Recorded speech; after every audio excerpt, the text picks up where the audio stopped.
Vamos dar nessa manhã sequência à nossa série de devocionais no livro do profeta Miqueias. Então, peço que você abra em Miqueias, capítulo 1. Veremos os versículos 8 e 9. Miqueias, capítulo 1, 8 e 9. Então, assim nos diz a santa, bendita palavra do nosso Deus. Por isso, lamento e uivo, ando despojado e nu, faço lamentações como de chacais, e pranto como de avestruzes, porque as suas feridas são incuráveis. O mal chegou até Judá, estendeu-se até a porta do meu povo, até Jerusalém. Até aqui, meus irmãos, a palavra do nosso Deus. Imagine que você tem um parente que está enfermo, que está doente, ou um amigo muito querido, muito próximo, que está muito doente. E essa pessoa está bastante enferma, em estágio terminal da sua enfermidade. Você choraria por esse parente e por esse amigo? Você choraria por essa pessoa que está caminhando e está à beira da morte? Muito provavelmente, a maioria de nós, pelo menos, a não ser que você seja uma pessoa que realmente não consiga chorar por nada, muitos de nós choraríamos numa situação dessa. Choraríamos ao ver alguém tão querido caminhando para o seu fim, caminhando para a sua morte. Contudo, fato é que muitos dos nossos parentes, muitos dos nossos amigos, muitas das pessoas próximas a nós, inclusive membros das igrejas chamadas evangélicas no nosso país, estão caminhando para a morte eterna, estão caminhando para o inferno. E qual tem sido a nossa reação? Como temos reagido a esse fato? Como temos reagido a tudo isso? E aqui, nesse texto, nesses 2 versículos do livro de Miqueias, nós vemos a reação do profeta diante da profecia que ele foi chamado a transmitir da parte do Senhor, dizendo que Samaria seria destruída. Nós já vimos anteriormente que Miqueias anunciou justamente o julgamento sobre Samaria, como castigo pelo seu próprio pecado. A Assíria levaria Samaria para o cativeiro e eles aniquilariam muitas pessoas, eles matariam a muitos, destruiriam toda a nação. E agora que nós temos nesses versículos é justamente a reação do próprio profeta. Ele começa o versículo 8 dizendo: por isso, lamento e uivo. Por isso, tem relação com aquilo que ele acabou de dizer. Por conta da destruição de Samaria, por conta de tudo aquilo que ele foi chamado a anunciar da parte do Senhor sobre a cidade de Samaria e sobre todo o reino de Israel. O profeta, portanto, lamentava e uivava, como sinal de um verdadeiro luto. Esses aspectos de lamento, de lamentar, de uivar, são características de uma pessoa naquela época que quando ela queria expressar o seu luto, queria expressar o seu pesar, queria expressar a dor que estava no seu coração. E mais do que isso, o profeta lamentava, uivava e também andava despojado e nu. Nu aqui, meus irmãos, não fala sobre uma pessoa completamente despida, mas fala sobre as roupas, estar somente com as roupas íntimas, somente com as roupas de baixo, não completamente nu. Por que alguém andaria dessa forma naqueles tempos? Isso era um sinal de humilhação, um sinal de derrota, andando como nós viemos ao mundo, como João vai falar, nus. Esse era um sinal que o profeta estava demonstrando, que o seu coração estava pesaroso diante da situação do seu povo. Por outro lado, a forma como o profeta anda, despojado, nu, lamentando, uivando, deveria servir como um próprio sinal ao povo do seu tempo. As pessoas deveriam olhar para ele e vê-lo simbolizando tudo o que aconteceria com o povo de Samaria, tudo o que aconteceria com o povo de Israel. Porque quando eles fossem levados para o cativeiro, era exatamente dessa forma que eles seriam levados. Uma pessoa que era levada ao cativeiro, ela era levada assim, despojada, perdia todos os seus bens e inclusive a roupa. Ficava no máximo com a roupa de baixo. O profeta tanto lamentava pela situação da cidade, como ele mesmo serviria de sinal para eles de como aconteceria com eles. Além disso, o profeta acrescenta que faz lamentações como de chacais e pranto como de avestruzes. Os chacais, meus irmãos, não sei se você já teve a oportunidade de ouvir um chacal, de ver um chacal. É um animal parecido com uma raposa, algo semelhante a um cão selvagem, alguma coisa assim. E ele é conhecido pelos seus gritos à noite. Eles andam em bando e eles têm um grito bastante estridente, um grito que chama atenção, um grito que até assusta. Se você estiver andando numa mata e ouvir chacais gritando, você provavelmente, muito provavelmente, vai ficar assustado, porque é um grito ruim de ser ouvido. Não é algo que é prazeroso de se ouvir. E o profeta compara o seu lamento com o grito dos chacais. Ele também compara com o pranto dos avestruzes, que faz um barulho que lembra bastante da morte. Inclusive, se você ouvir os chacais gritando, é porque eles alcançaram a sua presa e certamente algum animal morreu. E com tudo isso, o profeta está querendo demonstrar o tamanho do seu pesar. O seu grito não é um grito de alguém simplesmente que está vendo algo ruim acontecendo, mas alguém que está vendo a morte chegando sobre pessoas que eram próximas, pessoas de Samaria, pessoas de Israel. Ainda que o profeta fosse de Judá, ainda que o profeta fosse da outra nação, ele lamentava sobre Samaria. É assim que o profeta se sente, meus irmãos, diante da profecia de Deus. Apesar do profeta ser fiel à sua mensagem, e ele era fiel, ele entregou tudo o que Deus lhe deu para entregar, ele não tem prazer em ver o juízo de Deus sobre o povo. Ainda que ele fosse de Judá, que por muitas vezes se tornou adversário de Israel, apesar de serem irmãos, serem do mesmo povo, todos filhos de Abraão, mas nós sabemos a história, Judá se separou de Israel, e algumas vezes eles entraram em guerra. Apesar de tudo isso, o profeta não tem prazer nenhum em ver o juízo, em ver a destruição do povo de Israel. É como irmãos brigados. Imagine que você tem um irmão e você está brigado, e acontece muito de pessoas assim, que estão brigadas com seus parentes, brigadas com seus irmãos, brigadas com pessoas próximas, mas que mantêm alguma distância. Só que quando algo de ruim acontece com um, apesar de toda a briga, apesar de toda a confusão, você lamenta, você chora, você sente, porque é uma pessoa próxima, você não tem como negar isso. É assim que o profeta, portanto, sente. Ele não prega sobre essas coisas com prazer. Ele não tem prazer em ver o juízo sobre o povo. E, meus irmãos, deixa eu dizer que tem muito pregador por aí que parece ter prazer nessas coisas. Tem muito pregador por aí que parece ter prazer em falar do inferno, em falar da condenação. E nós falamos de tudo isso porque é bíblico, porque é necessário, porque é correto, porque é a verdade de Deus. Mas nós não falamos com prazer nessas coisas. Nós falamos justamente para alertar, para que as pessoas não vão para lá, para que as pessoas não caminhem para a destruição, não caminhem para o inferno, não caminhem para a condenação. É por isso que nós anunciamos essa mensagem. Nós não devemos fazê-la tendo prazer em nosso coração. Pelo contrário, nós devemos fazê-la para que as pessoas não vão para lá. Nós vemos esse mesmo sentimento, meus irmãos, que nós vemos no profeta, também no apóstolo Paulo, falando sobre os judeus da sua época. Lá em Romanos, capítulo 9, versículos 2 e 3, diz assim: tenho grande tristeza e incessante dor no coração, porque eu mesmo desejaria ser anátema, separado de Cristo, por amor de meus irmãos, meus compatriotas, segundo a carne. O apóstolo Paulo sentia também tristeza no seu coração pelos seus irmãos judeus que negaram a Cristo, que não reconheceram Jesus como Messias, que não vieram a Ele por fé, que não se entregaram a Ele mediante a fé. Ele sentia profunda tristeza.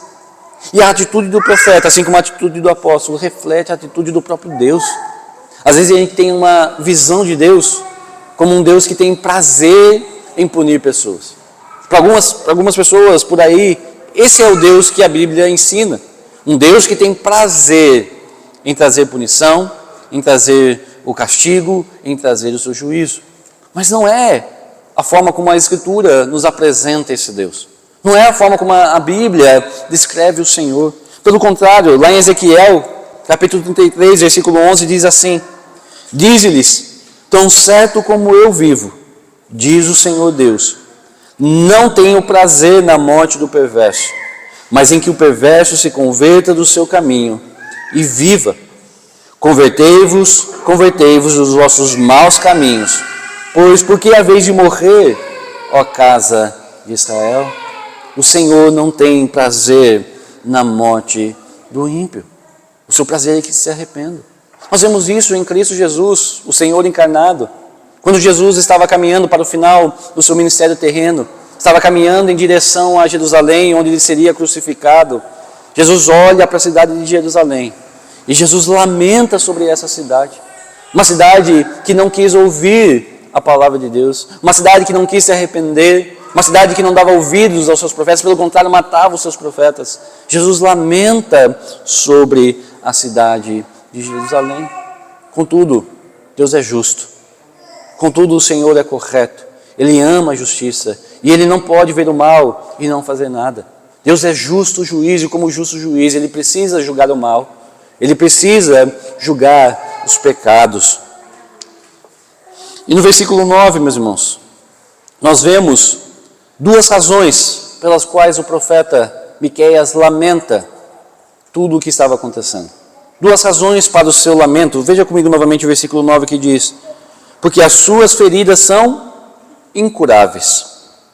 O mal chegou até Judá, estendeu-se até a porta do meu povo, até Jerusalém. Aqui nós temos as duas razões do lamento do profeta.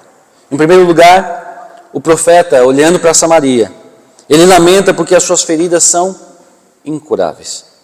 Samaria está com uma ferida infeccionada, e uma ferida que não pode ser curada, já não tem mais cura. Samaria é uma cidade enferma, uma cidade doente, que está em estado terminal. E que ferida é essa sobre a qual ele está falando? É o julgamento de Deus. É o juízo de Deus que foi causado pelo pecado do povo de Deus. É o julgamento de Deus que está vindo através da Assíria. Porque Samaria se entregou à idolatria. Samaria virou as costas para o Senhor, abandonou a Deus e fez muitas coisas más. E assim, meus irmãos, chegou o tempo do juízo. Chegou o tempo do julgamento dessa nação e dessa cidade. E não há mais oportunidade de arrependimento para eles. Deus está dizendo exatamente isso. Chegou o tempo. Encheu-se a medida da iniquidade desse povo. E chegou o tempo do juízo. Certamente Samaria será julgada, como de fato aconteceu. E as 10 tribos do norte simplesmente desapareceram. Deus julgou de tal forma Samaria, que as 10 tribos que estavam no norte, que faziam parte do reino de Israel, desapareceram completamente. Desapareceram e nós já não temos vestígios dessas 10 tribos. E há algo que nós podemos aprender aqui, meus irmãos, com aquilo que aconteceu com Samaria. Nós sempre imaginamos, nós sempre pensamos que sempre há mais tempo, né? Eu sempre tenho o amanhã para me arrepender. Eu não creio ainda em Jesus, eu até vou à igreja, eu frequento uma igreja, mas eu ainda não creio em Jesus, não reconheci como meu Senhor e Salvador, não me arrependi dos meus pecados, não fui a Ele em fé, não fui a Ele clamando por sua graça e misericórdia, porque eu posso fazer isso amanhã, eu posso fazer isso outro dia, eu posso fazer isso em outro tempo. Quando eu for mais velho, então eu busco a Deus. Quando eu fizer isso e aquilo, então eu busco. Depois que eu já tiver a minha família, depois que eu tiver a minha carreira, depois que eu tiver isso, depois que eu tiver aquilo, depois que eu tiver viajado, realizado meus sonhos, aí eu vou pensar em Deus. Aí eu vou pensar nas coisas de Deus. Aí eu vou então procurar a Cristo Jesus e vou me arrepender dos meus pecados. E a gente sempre acha que tem mais tempo. A gente sempre acha que há mais tempo. Para Samaria não havia mais tempo. Para Samaria chegou o dia do seu juízo. Chegou o dia em que acabou o tempo adequado para o arrependimento. E só restava o julgamento de Deus. Para nós, será que há mais tempo? Nós não sabemos. Eu não sei o dia de hoje, eu não conheço. É o Senhor quem o escreveu, é o Senhor quem está no controle dele. Eu não sei o que há de acontecer comigo, e eu não sei o que há de acontecer com você. E eu não quero fazer nenhum terrorismo aqui, não é a minha ideia, deixar você com medo ou fazer terrorismo, não. O que eu estou dizendo é, o tempo para o arrependimento é hoje, não é amanhã, não é no futuro. Não deixe para amanhã, porque você não sabe se haverá um amanhã. O tempo é hoje. A segunda razão pela qual o profeta lamenta tudo isso é porque essa chaga, essa infecção, ela era contagiosa. E aquilo que aconteceu com Samaria e aconteceu com Israel estava chegando até Judá, chegando até Jerusalém. O profeta diz que a Assíria chegaria até as portas de Jerusalém. E as portas aqui, meus irmãos, indicam o local principal, o local de, não é apenas o local de entrada na cidade, mas é o ponto central da cidade. O local de toda atividade judicial, toda atividade comercial, toda atividade administrativa. Isso indicava que a Assíria conquistaria todas as cidades ao redor de Jerusalém, para que então chegasse na capital do reino, chegasse no ponto central de todo aquele reino. Era um grande perigo que assolava também a terra de Judá. E deixa eu dizer, isso aconteceu de fato. 20 anos depois que Samaria caiu, 20 anos depois que Israel foi levado ao cativeiro, também a Assíria chegou às portas de Jerusalém. Contudo, naquele tempo, quando isso aconteceu, naquela ocasião Deus teve misericórdia de Judá. Por quê? Porque eles se arrependeram, porque eles se humilharam diante de Deus. Quando a Assíria chegou a Judá, Judá que conhecia, que viu a história de Samaria, se arrependeu. Judá se humilhou diante do Senhor. Judá buscou a graça e a misericórdia de Deus. E Deus foi gracioso. E Deus foi misericordioso. E é assim também com todos aqueles que se achegam a Ele. Eu já disse que nós não sabemos o dia de amanhã. Não sabemos se há uma nova oportunidade, se há um novo tempo de arrependimento.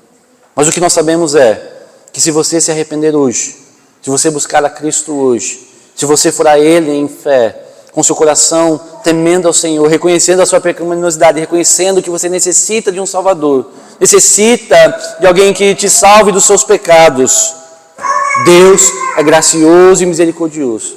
E aquele que se chega a Ele, Ele é bondoso, e Ele derrama da sua graça e derrama do seu perdão. Se você se chegar a Cristo hoje, o Deus terá graça sobre a sua vida. Se você se chegar a Cristo hoje, Deus te dará o arrependimento, Ele te dará a misericórdia, Ele te dará a fé, Ele te dará tudo. Aliás, se você chegar a Ele é porque Deus já te deu a fé e a misericórdia. Deus já te deu o arrependimento. Deus já está trabalhando na sua vida. E se você se chegar a Ele, então você terá os seus pecados perdoados e você será salvo diante do Senhor. Concluindo, meus irmãos, o que nós aprendemos com toda essa história? Com essa história da destruição de Samaria, com tudo isso que nós vemos do lamento do profeta. A destruição de Samaria nada mais é do que um exemplo para todos nós do derramamento da ira de Deus no tempo do fim. Aquilo que Deus fez com Samaria, seu próprio povo, é o que Deus fará no tempo do fim, com toda a humanidade, com todos que não se arrependerem dos seus pecados, incluindo pessoas que frequentam igrejas, mas que não conhecem verdadeiramente a Cristo Jesus. Não conhecem verdadeiramente o Senhor, não se arrependeram dos seus pecados, não foram a Ele em fé. Jesus Cristo, na primeira vez, veio como um cordeiro que foi mudo para o matadouro, para ser morto naquela cruz. Mas na segunda vinda, Ele virá como um leão, o leão da tribo de Judá, trazendo na sua mão uma espada afiada, e Ele, de fato, trará justiça sobre todo o mundo. E há muitas pessoas que estão ao nosso lado, que estão próximas de nós e estão caminhando para o inferno, caminhando para a condenação, caminhando para receberem da ira santa e justa de Deus. E a pergunta para nós é: será que nós lamentamos por essas pessoas? estamos lamentando e chorando pelo mundo perdido. Nós começamos falando que se um irmão, um amigo, um parente próximo estivesse numa doença terminal, nós choraríamos por eles.